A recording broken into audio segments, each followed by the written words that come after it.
Hello, everyone. Hello, everyone. Sharice Johnson Moore here. Hello, everyone, and how is everyone doing? I am glad to be here. I am your hope builder, and I am in this frame of mind of letting you know what Coming to Loving Yourself book and workbook is about. This is just day one. This is just day one. This is the book. It's entitled Coming to Loving Yourself. And I just what made me want to write this book was I had just experienced the death of three important people in my life. And the three most important people in my life, you know, they they were my everything. And I had experienced, this death. The first death was my grandmother. And I wanna say, because of her, she raised me, and she had a very profound, you know, profound, and she was very prominent in my life. She was my mother when my mother wasn't there.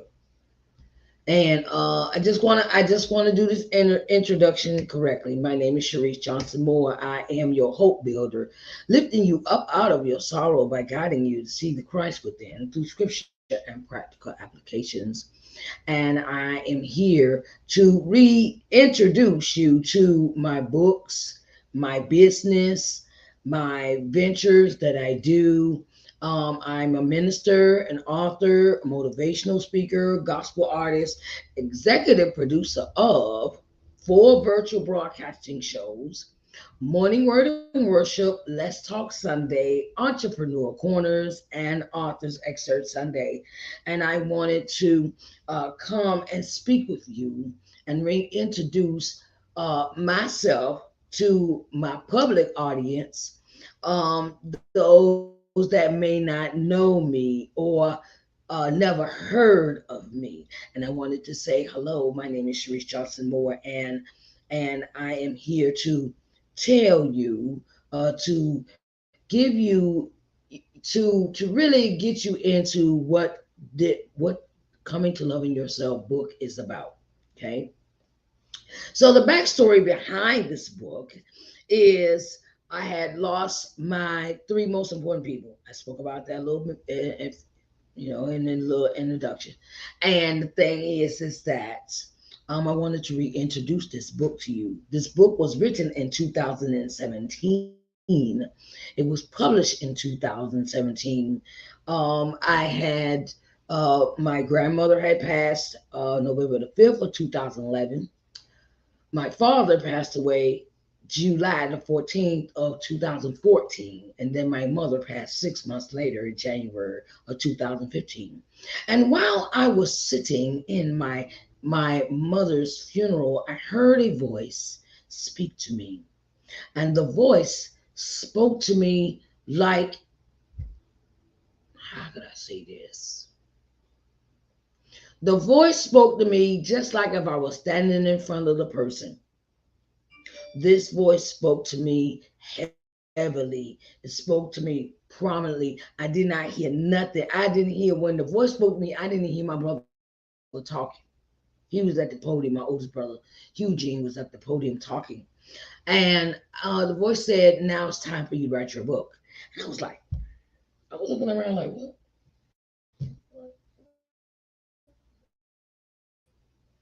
Did you hear that?" My baby sister was sitting. She said, "You all right?" I said, "Yes, I'm fine." And I was sitting there, and I was just sitting there. I was just, listening to my brother talking and everything. And the voice spoke to me again. And the voice said, "It's time for you to write your book." And I was like, I wonder, was I crazy or something in that moment, because this voice, and then the voice spoke one more time while my brother was standing at the podium. And the voice said, you need to write your book. And I was like, really? Why I gotta write this book? What's so important about this book?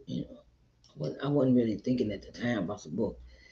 And the thing is that when God tells you to get busy with something, you better get busy. Time is of the essence. So after my mother's funeral, I came back to Uniontown, Pennsylvania, of the place of my living dwelling, my dwelling place of living. And I proceeded to write this book, and I put everything in this book I could think of.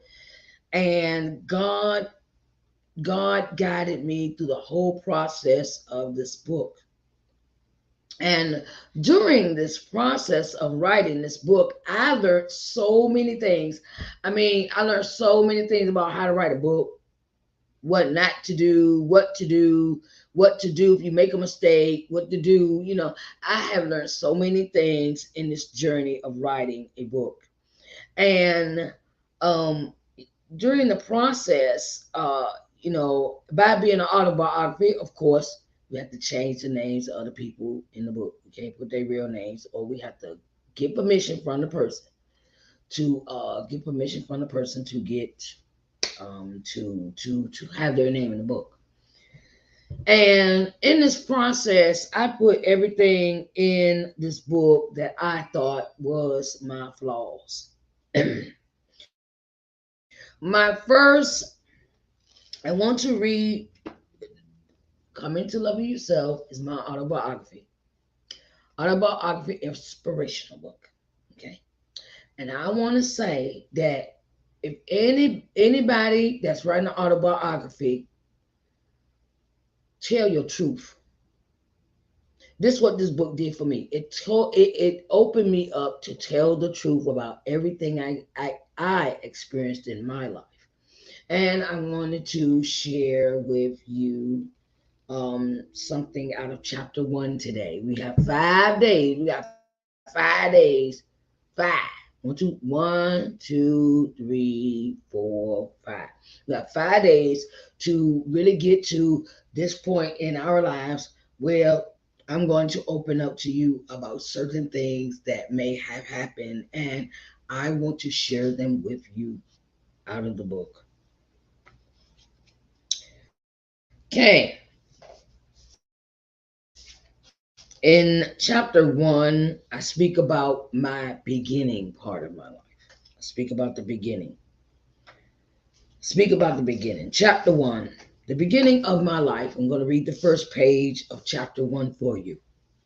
It says, born July 24th, 1971, in Brooklyn, New York, in St. Mary's Hospital, to the parents of Margaret Ann Barnes and Brandon Otis Johnson. I didn't know how they met, but I was a product of their relationship. I was raised by my father's mother and step grandfather, Lena Cross artist and Calvin Wright artist. I was I say stepfather because my paternal grandfather, Patrick Johnson, my father's father, I do not know too much about him except for what my grandmother has told me. What my grandmother has told me. And the story about my birth and my life before I came into guardianship of my grandparents are sketchy. I wouldn't know where to start.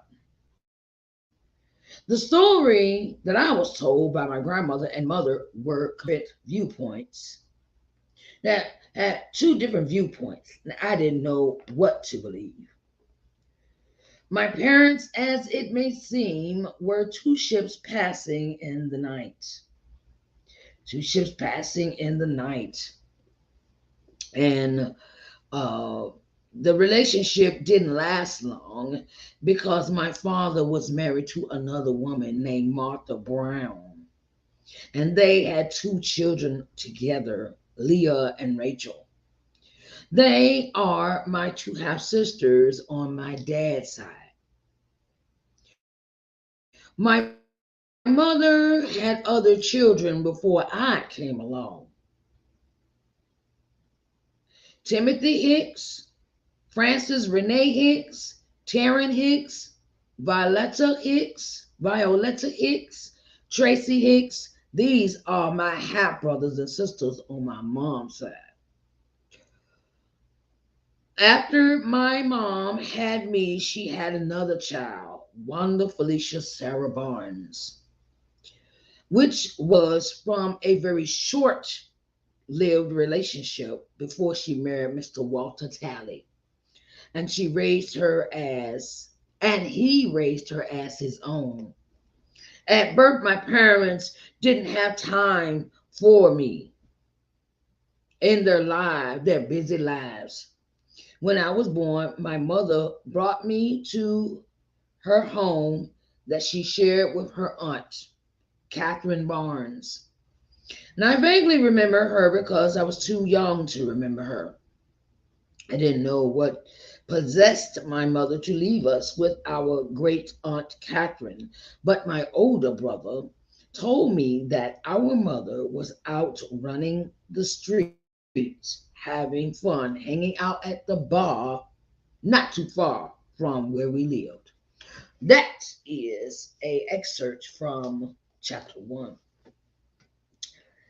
I decided to write this book to free myself because all of my life I have had these issues. Has anybody else had the issues? The issues of you feel like you're not wanted, you're not desired, you're not loved, no one holds you, and and it is so traumatic to you when you are raised in this form where there's no affection from your parents, there's no attention from your parents, there's no communication from your parents, and you're just at your grandparents house and grandparents raised, but you get affection from grandma, you get affection from granddaddy, we love you, and it was a positive vibe and everything whatnot. And it is a terrible thing to be feeling like no one wants you, no one wants you. So from an early age, that's what I dealt with. Like I said in Arthur's Extra Sunday of yesterday's show, I said I'm going to share with you some emotions that we all deal with when there is no love. No love, none, no love. If you are not taught how to love someone, when you get in relationships with people when you're older, you realize something is wrong with me because of the way you were raised, maybe because the way everything happened in your life where you might not even. Okay, I'm gonna break this down to you. Break this down to you. Imagine if you are raised by your grandparents, right? And you would see your father, but he wouldn't acknowledge you. He wouldn't even speak and say hello. Okay. Walk by you like you don't exist. No love, no kiss, no hug, no nothing. Right? Because this is I'm being raised by my father's mother. Okay. And during life and experiencing this early on as a child, it gives me a sense of, is this how older I got, the more I thought about it, and that's why it led me to do what I did in my life as I got older. We'll talk about that later. But these things in your life cannot dictate you forever. I just want to let you know that. I just want to let you know that these things that have affected you, you may have abandonment issues. This is the topic we're going to talk about today. You may have abandonment issues and you need help.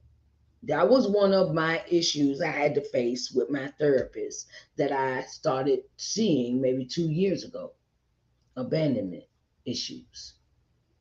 Yes, I go to a therapist, okay? And yes, I got to go take some medicine, but I feel better when I go see my therapist because I could tell her all the stuff and she ain't telling nobody, okay? Okay. Y'all, people in the audience, you this is my time of me being me to to break it down to you to break it down to those of us that have dealt with this issue called abandonment. Okay, so in the process of me writing the book, I had this other idea. God gave me another vision. You know, that's how God works. He always gives us visions. He always gives us he always gives us the next step. He always gives us encouragement. He always say, okay, well, you know, he plants that idea, write the book. Okay. Now he then during the process of writing this book, he gives me another vision to write this book. Coming to loving yourself, study guide to building your self-worth. Okay. I had low self-esteem as a child. I had low self-esteem. I was bullied in school, and that didn't help either. We'll talk about that later. And my thing is when you are dealing with the issues at a young age, it is very traumatic for you to deal with certain things in your life that no one sits down and talk to you about. Now I got grandparents. You know, grandparents ain't talking about no, you know, they not open, they're not verbal, they're not sitting down to talk to you, explain things to you about how life is and things. You know, I just going through life and I'm like, okay, well, when is somebody gonna explain this to me? What's going on? Why my parents don't want me? Why don't nobody want me? But I have a workbook. I got workbook. Yes, I do. So all the questions I put, let's go into this book. Let's go into this book. It's entitled Coming to Loving Yourself, Study Guide to Building Your Self-Worth. I write in this book, I take you on a journey. I take you on a journey in this book. I take you on a journey. I take you on a journey. I take you on a journey of, process. It's a process. In the table of contents, it says identify your childhood experience and with your parents. This is what I start off with your table of contents. This is what I start off with. I don't know if y'all can see that. Okay, let's see. Let's see. Let me go over here. Start off with the table of contents. And I break it down to you. Some of these things, I know they may trigger you. I know they may make you feel like you're like, why are you digging this up? Why are you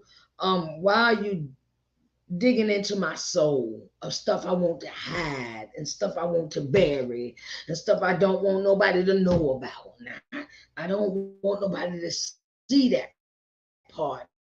And I don't want to feel those emotions. Child, let me tell you something. If you do not, if you do not, come on, I froze up. Come on. If you do not deal with these issues in your life, you are going to be on a destructive path that may kill you. Because a lot of my issues that I dealt with, I put them in the other things later on down the road. We're gonna discuss that, and so my thing is that if you are dealing with this issue of abandonment, I suggest you get the book, the workbook. You can get the book. You can get the book and the workbook for $40, and you will also get a 5 5-week video course. I made a 5-week video course just for this book, this combo. I call it Coming to Loving Yourself combo. And you have to free your mind, and the rest will follow. The rest will follow. Okay. Also, I have something else that you may want to purchase, but you purchased it separate. It's entitled "Coming to Loving Yourself" T-shirt. I have these T-shirts made. This is the book title. This is what it looks like. Okay, and then you may then I have the other here in the back. This is my business information all on the shirt. You can order the shirt with just the front and no information on the back. If you like, if you really like, I have this product as well. So I wanted to say that sometimes we have to let go of the things that we are holding on that will hold us back. It can hold us back in the most utmost ways. It can hold us back in ways that we don't see our worth. We don't see our value. We don't see what we bring to the table. And sometimes we get we get into a cocoon to ourselves and doubt our own selves. Okay. So these are some of the things that I I I I want to help you get through. I want to help you get through the depression, the anxiety, the suicidal tendencies, and I want to help you along to help you thrive to be who God wants you to be. He doesn't want you to hang on to all of the stuff. Sometimes it loads you down and it makes you non-productive and it makes you lazy, it also makes you have doubts about yourself, about your upbringing. But I want to help you. When you read the book, then you work in the workbook. It will help you work out your thing, your issue that you have, your problem that you have, all this baggage you carry around, all this luggage. Help me, Lord. I can't help. You carry around a suitcase, you carry around a duffel bag, you carrying around a carry on. Your all this luggage, and your arms are so full and your body is so tired that you cannot stand up straight. You cannot hold your head up high. You go hold your head up high, stick your chest out, and let go. Breathe. Breathe for a minute. Just breathe for a minute. Sometimes our stuff that we hold on to makes us heavy burden. It causes us to have a load, and sometimes we have to let go of the baggage that we're holding on to from our childhood, and we got to let go of all these suitcases and we like the bag lady. You got a cart. The lady got a cart. All this stuff in this cart. You got abandonment issues. You got sexual abuse, mental, emotional abuse. You have all these things that's going on with you, and it's stopping you from loving you. It's stopping you from loving you as a person. It's stopping you from, getting to that point where I, I don't know if I should do this. I don't. And God giving you a vision, and you're sitting there like, you have so much doubt, so much baggage on you that you can't even discern where God is trying to move you forward. God's trying to move you forward, and you're sitting there doubting yourself. I don't know. I'm sitting here on this chair. I'm not moving. I'm not going anywhere. But I took this suitcase around all day. I'm like a bag lady or the bag man, or what I mean, like a homeless person. and you're holding on to all this stuff, holding on to all the stuff, and you be, ain't you tired yet? Ain't you tired? I know I was tired. I got tired. Oh, child. And that death, the three deaths woke me up about life. The three deaths woke up my spirit. The three deaths kept me the three deaths freed me from some of the stuff that was even associated with the people that died. Let me tell you something. Let me tell you. Woo! I had so many issues, y'all. I had so many issues. I was on a destructive path where I end up being all these different people for other people. I didn't know who I was as an individual. I didn't know who I was as an individual until I had these deaths and I had to find myself. I had to find me because I had put so much into other people for approval, and I needed approval, and I need your love, and I needed your attention, and I need and during my life, I turned around and I got attention, but it wasn't the right attention. It wasn't no right attention. I'm gonna just put it out there. I got attention. I'll tell you about that later, right? So my thing to you is today. Start today. Start today to free yourself to come and love yourself. Take one thing at a time. Work on one thing at a time. And if you need therapy, get the therapy. Get it. Ain't gonna hurt you. It'll free you. Therapy is therapy. And look, just because you're in therapy, you are not weak. You are not weak when you in therapy. You not weak. Don't believe the hype. Don't believe all that. Don't believe that, oh, we black people, we don't talk to nobody, and we don't need people in our business. The devil is a lie. Okay, the devil is a lie. Devil lying. Devil is a lie. Look, it took me a long time to get me some therapy. It took me a long time to get some therapy. It took me a long time to get it. It took me a long time to get the therapy. It took me a long time, and I was holding on to everything. When I started going to therapy, I decided I wanted something different out of my life. I wanted freedom. I wanted to do what I wanted to do, and the three deaths was the catalyst. The three deaths caused me to. Have you ever had a moment in your life where you thought about, dang, I ain't got these three people no more. What the hell I'm gonna do? What I'm gonna do with my life?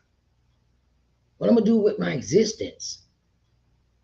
Because you were so tied to them people, tied to the people, that it was all, for me, it was about approval. For me, it was making other people happy when I was miserable as crap myself. And when I had these three deaths, God struck a chord in me. God started working on me. He said, now, child, you, and I decided I wanted to rekindle my relationship with God. I talk about that in the book, about my rekindlement with God. And some of the things in the book, I'm not proud of myself, but I had to let you know. I don't sit up here and be phony. I don't sit up. Oh, my book is about this. My book and trying to make it all sound good. Look, I got the good, bad, and the ugly in this book. Okay, I'm not gonna sit here and tell no lie about what's in my book. I'm not gonna lead you down the road to damnation. Okay, I have learned since being under God's protection, I have to be honest with people. I have to be forthright with people because I don't live like I used to live anymore. Okay, so I hope you have time to purchase. I please purchase this book if you're dealing with issues in your life. Dealing with issues in your life. Okay. And I would like for you to go to this link